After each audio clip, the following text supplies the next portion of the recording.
President Uhuru Kenyatta is a very happy man. Raila Odinga is finally kicking William Ruto out of Meru politics. That's the verdict from yesterday's rally. The truth of the matter is that yesterday there were two major political rallies in this country. Raila Odinga led his brigades to a major rally in Meru County, and the rally was hugely successful.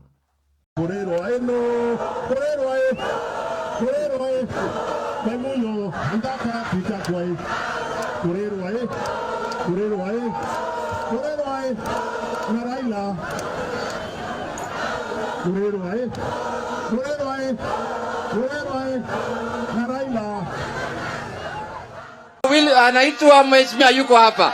Wacha Munya wasalimie.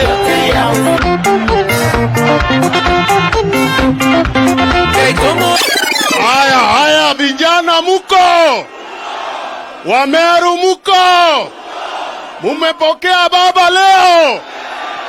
Wale wanakubaliana na mimi ya kwamba tarehe 9 mwezi wa 8 president wa Kenya atakuwa Baba Raila Amolo Odinga. Nataka kuona kwa mikono yote. Wale walikuwa wanafikiria wametangulia, lakini Kiswahili nasema kutangulia si. Kenya is too precious to be handed over to criminals and gangsters. The deputy president and his brigades were also in Kiambu County for a major rally. But for me, that rally was not successful.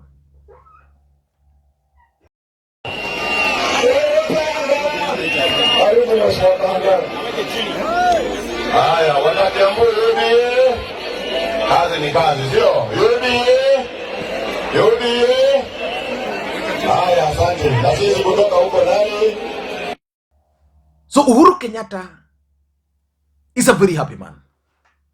He's happy that his strategy for the Mount Kenya region is finally paying off.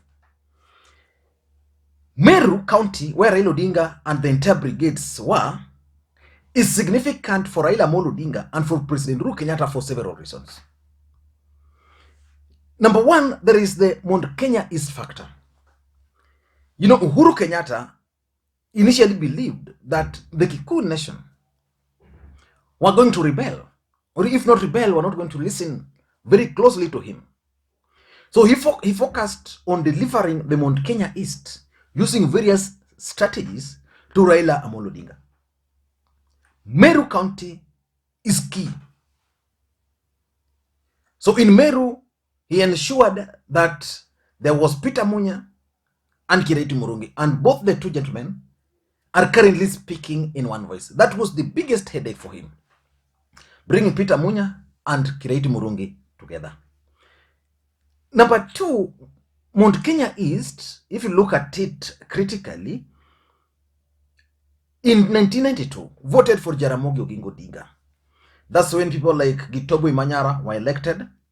People like Kiraitu Murungi were elected. So there's a way they've always voted for Jaramogi.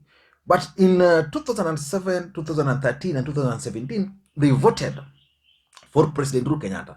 Probably because they wanted the presidency to remain in Mount Kenya. So it means there was some low-hanging fruits from Meru region, which Uhuru Kenyatta believed they could easily plug. So the truth is, the fact that these guys voted for Jaramogi Oginga Odinga in 1992 means that without a presidential candidate, serious one, from the mountain, they could still vote for Jaramogi Oginga Odinga's son. Number three, you know, Meru County is one of the counties which can actually make Raila Odinga the president. Why am I saying so? Actually, Meru County and Kiambu. I'm saying so because if you look at Raila Odinga's figures from 2013, and 2017, something is very clear that the difference has always been kidogo. But those differences could be attributed to several factors. Inflation of Uhuru Kenyatta's votes, deflation of Raila Odinga's votes, huge turnout. So if the deep state could deal with the issues of inflating figures so that Raila Odinga's figures remain Raila Odinga's figures and Ruto's figures are not inflated, then they suppress voter turnout in the mountain, then Meru is going to be critical because their numbers, they are registered around 280,000. Then if you add to Kiambu, so which means if Raila Odinga can get half of the Meru County votes, and then in Kiambu, he gets, let's say, 30% of Kiambu votes, being President Uhuru Kenyatta's backyard, then it means William Ruto's gain in the coastal region and in Western Kenya will be easily cancelled. So Meru, I strongly believe, and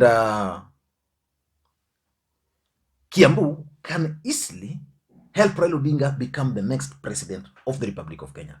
But the question which Kenyans are asking, why is Raila Odinga gaining this fast in the mountain?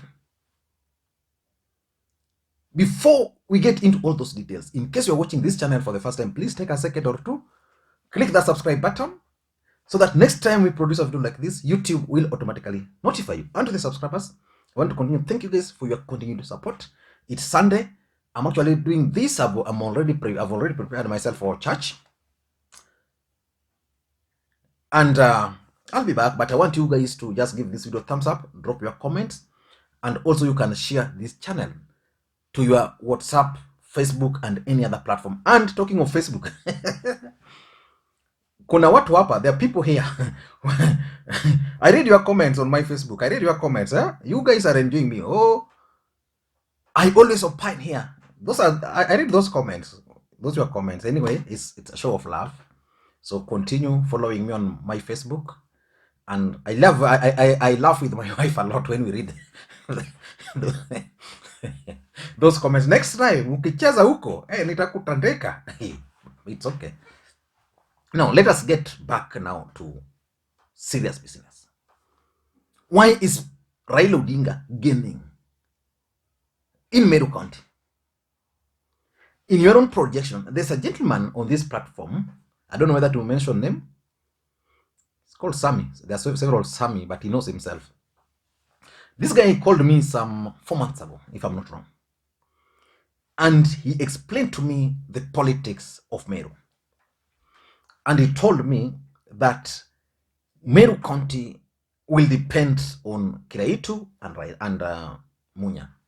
The side of Munya, according to this gentleman, was already fully on Raila Odinga's side. That is Tegania, those sides. And the Imentis was still with Kiraitu. Kiraitu had not committed to support Azimio. So the truth is, this guy told me that if the two will support Raila Odinga, then the chance of Raila Odinga getting 60% in Meru are so high. And he told me to bet with him. Based on what I saw yesterday, I think they are now at 50-50, if not 50-50, 40 to 60% in favor of Raila. But why is Raila Odinga gaining?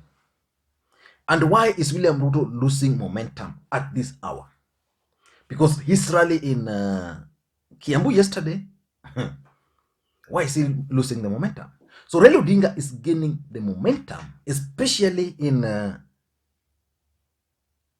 Meru, because of the following. Number one, there is this perception, politics about perception, which was created that the deputy president actually betrayed Mount Kenya East. That the deputy president had actually settled on a gentleman called Kithure Kindiki as his running mate. But he was coerced to choose Rigathi Gachagua because Rigathi Gachagua had money and that the Kikuyu nation had more numbers. So they felt that for them, they are considered as people who don't have the money, and probably they also don't have the right numbers. They had hopes. Initially, and this is the truth, the Mount Kenya East had believed very strongly that at least the deputy president was going to consider them. So when the Speaker of the National Assembly joined Ruto, Kithure Kindiki, they believed they were going to get something. And of course, William Ruto had promised them in 2013 that their son Kithure Kindiki was going to be his running mate. So they had hopes. So when Ruto settled on Rigathi Gachagua, then Raila Odinga settled on Martha Karua, and then you can check your map where Kirinyaga is and where Nyeri is as far as those regions are concerned, then you understand why they're now leaning more towards Raila Odinga. The truth of the matter is that they strongly feel that William Ruto betrayed Kithure Kindiki. That's number one. Number two, why Raila Odinga is gaining is because of Peter Munya and Kiraitu Murungi. Peter Munya is a sworn enemy of the Deputy President, Dr. William Samoei Arap Ruto. In 2017, Peter Munya believes very strongly that he actually won against Kiraitu Murungi, but his victory was stolen by none other than William Samoei Arap Ruto. For those who follow politics, immediately his victory was stolen. Peter Munya joined Raila Odinga at some point, and he held a massive rally in Meru, confirming that today I have joined the NASA family, and I'm accompanied by officials of PNU. I have with me the Secretary General, John Anunda Okemwa, who is the long-serving Secretary General of PNU. I'm also with the Treasurer, PNU, Peter Kaberia, who is also the National Treasurer of PNU, and who was also my running mate in the seat of Governor of Meru. I'm also accompanied by the Senate candidate of PNU from Meru, lawyer Mugambi Manyara is here. You can see him here.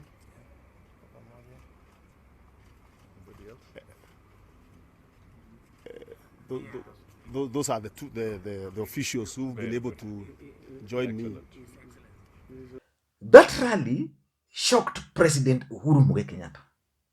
And Uhuru Kenyatta had no option than to look for him to change his mind.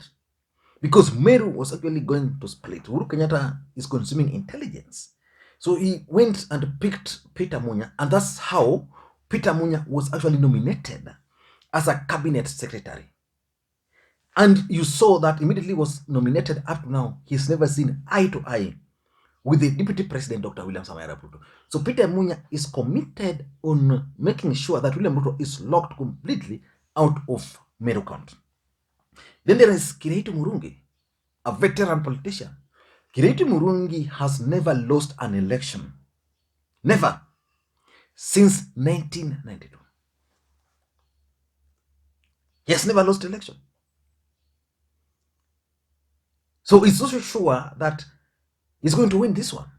In fact, Kiraitu Murungi took time to join Azimio fully because he was still gauging other factors. And the moment he made that choice of now joining Raila Odinga, it means those factors now favors Raila Amolo Odinga. So if these two forces are combined, then rest assured that Meru is delivered to Raila Odinga.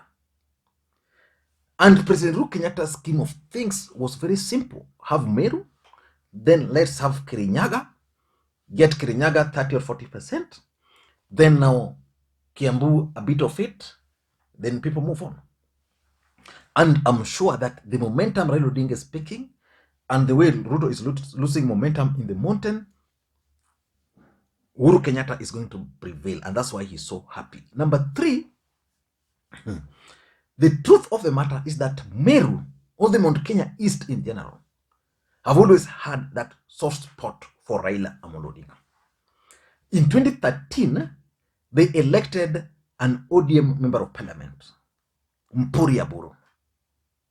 Those are facts. In 1992, they voted for Raila Odinga's father. Those are facts you can't deny. And I always believe that Tharaka Nithi, for example, where Raila Odinga was given low numbers, those were not the true figures. Because personally, I accompanied Raila Odinga to a series of rallies in Tharaka Nithi, Meru. And Tharaka Nithi was always welcoming. Always. Meru, it was a bit tricky. So we always believed at that time that Raila Odinga's votes were not really what was being reflected on elections day. And even the people down there believe so. Now with the system, with Raila Odinga working with President Uhuru Kenyatta, there's a perception that those votes now are going to count. So, because of rigging, Raila Odinga has been losing. If the playing field is going to be leveled, rest assured that Raila Odinga is going to perform better, better in Mount Kenya East. So they've always had a soft spot for Raila Odinga, and that's why we are witnessing Raila Odinga's figures going up. Number 4 is Raila Odinga's determination to win Meru or the Mount Kenya East. I'm not so sure why Raila Odinga is not keen on Embu. But Raila Odinga is so keen on Meru. Everything he's doing is focusing on Meru. The last time he held a meeting with Azimio la Umoja meeting with the people down there, you saw who attended those meetings. The billionaires, Njuri Ncheke, opinion shapers from the entire Meru region attended that event. So it means Raila Odinga is actually determined to win the support of the Meru. And those efforts are paying off. For Ruto, I don't know his strategy, but I think, I don't know his strategy, but I think his strategy might not be working well for him when it comes to Meru. He has Mythical in Turi and is expected to deliver. Of course, there's UDA wave, which was sweeping the region, so he can leverage on that, but it will take a miracle for Mythical in Turi to outwit the two gentlemen. And lastly is the choice of the running mate. The truth is, and most people don't want to accept, the truth is that the choice of Rigathi Gachagua as William Ruto's running mate is hurting William Ruto's campaign.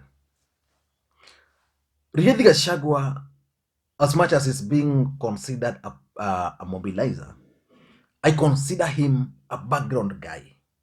A guy who gets things done from the background. Like, for example, when William Ruto was going to the mountain and William Ruto needed people to go down there and fill the stadium, he can easily organize those from the ground, from the background.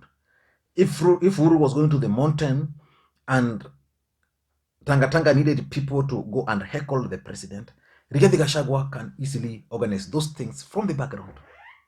But now when you put him at the front, he can't. You know, those are the realities of politics. The politicians who are good at the background, they are not good on the front line.